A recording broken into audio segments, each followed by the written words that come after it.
তুমি একটা দালালের খপ্পরে পড়ছো। 4 লক্ষ টাকা লাগেছে।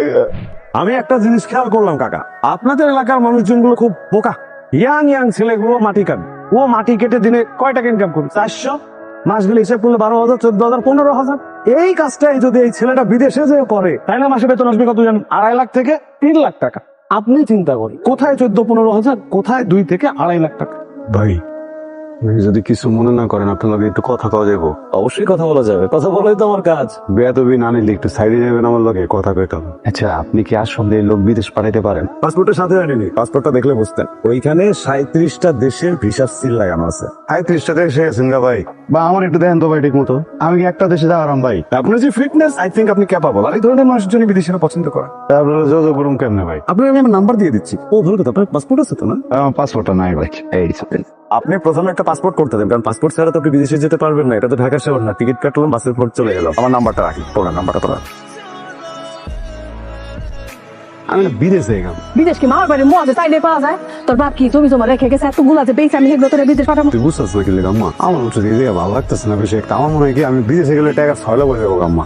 আমি আর যে লোকের পাইছি 100 ভালো লোক, একই ছেলে টাকা পয়সা ওই প্লেনে উঠে টাকা দিলে টাকা পয়সা মারবো না আম্মা। একটু দেখ না আম্মা, আসলাম চেষ্টা করে দেখুন। আমি 2 বছরের জন্য বিদেশ যাবো। মানে কি? আমি যে একটা বেকার পোলা, তাই না? একটা বেকার পোলার কাছে কোনো বাপই তার মায়েরা দিব না।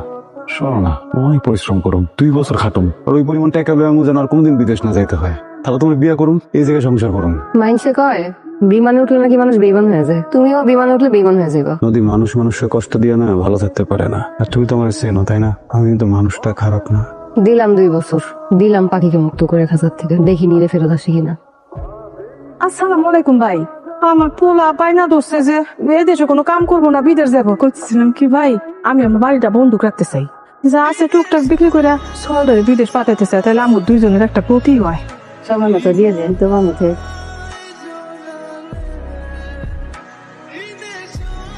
হ্যালো, আসসালামু আলাইকুম। সুমন ভাই। ওয়ালাইকুম সালাম। ভাই আমি পারভেজ।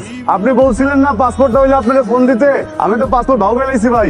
থাকো, আমি আসতেছি। যাক, বিদেশ যাওয়ার পথে আর একটা বাগায় গেলাম। জি টাকা পয়সা কত ভালো করতে নিয়ে আমি আছি তোমার কাগজপত্র নিয়ে, আর তুমি আছো কয় লাখ টাকা নিয়ে।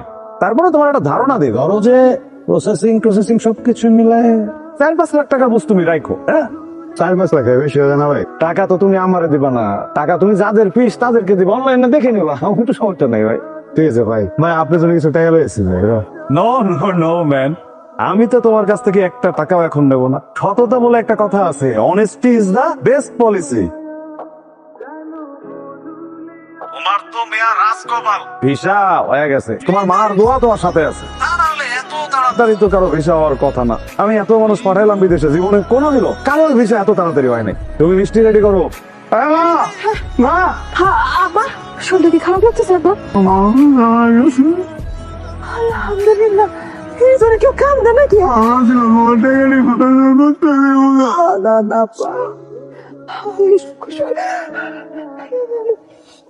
হ্যালো, আমি তো বিছানায় গেছি গা, বিদেশে নদী আমার এর কথা হইতে পারবো না। কানতে চুস করলি মা? এই যে দেখ, আব্বার কোট পরে যেতেছি, খারাপ কিছু দিব? হ্যাঁ, ভালো জিনিস দিব। তুই আমাদের দোয়া করিস মা। কানলে কিন্তু আমার খারাপ লাগতেছে, বুঝছস? কান্দবো না, কান্দবো না, শক্ত। একজনের মাত্র কয়েছি না আঁকা, আবার তুই কানতেছ। তোরা 2 মানুষ যদি আমার সামনে কান ধর, আমার তো ওরে ভাড়া কান্দ নেই। 2টা বছর তাই পড়ো না। খেয়াল রাখ, তুমি তো খেয়াল রেখো। এইখানে লুকে আছে আপনার স্বপ্নের প্রাণ ভ্রমরা।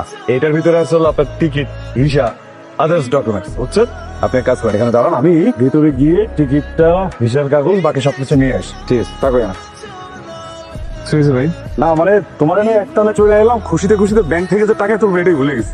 আচ্ছা তুমি টেনশন নিও না, এখানে একটু বসো, আমি ব্যাংকে যাবো, টাকাটা তুলবো, নিয়ে চলে আসবো। ওকে ভাই, আপনি কি করতেছেন? তন্দি টাকাটা কি আমার না? হ্যাঁ, আমি দিলে সমস্যা কোন জায়গায়?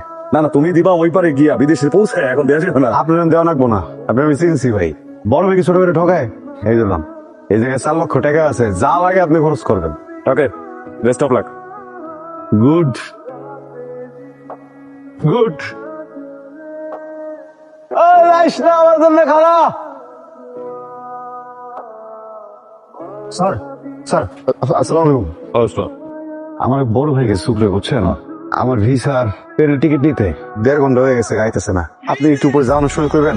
আমার নাম পারভেজ, হ্যাঁ নাম সুমন, দেখুন যে পারভেজ অপেক্ষা করতেছে। এটা তো ভিসা টিকেটের অফিস না, এটা একটা ওষুধ কোম্পানি। ওই পাশে একটা গেট আছে, হয়তো ওখানটা বাইরে চলে গেছে। দুইটা লোক। না না না না না 4 লক্ষ টাকা আমার সামনে দিয়ে গেল, মাত্র আমার টিকিটটা আনুছেন আপনি, কইতেছেন এটা ওষুধ কোম্পানি। তুমি একটা দালালের খপ্পরে পড়ছো, যা আবার হয়েছে এটা তোমার সরকার হিসেবে মাইনে নাও। 4 লক্ষ টাকা আমার কাছে। তারপর এনআইডি কার্ড আছে, ঠিকানা জানো? কিছু জানি না আমি, এই যে নম্বরটা আছে আমার কাছে। তোমার নিয়ে যে পুলিশের কাছে যাবো একটা অভিযোগ করতে, যে কি বলবো?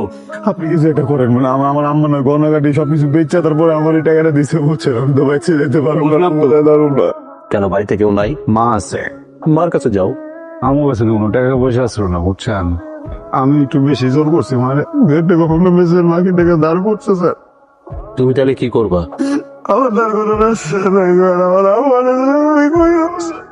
আচ্ছা বুঝছি, আমার একটা ওয়েল্ডিং কারখানা আছে, তুমি যদি চাও আমি তোমার কাজ শিখাই নেব। আর আপনার আমার জীবনে একটা কাম দৌড় করেন স্যার।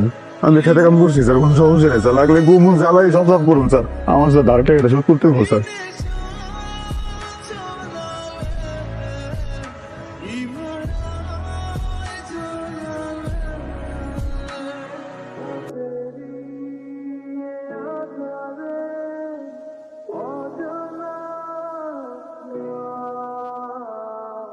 হ্যালো আসসালামু আলাইকুম মা।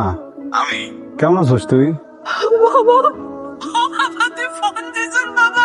কই আছিলে মানে একটা ফোন দাস নাই কেন বাজার? ফোন দাস নাই কেন আপা?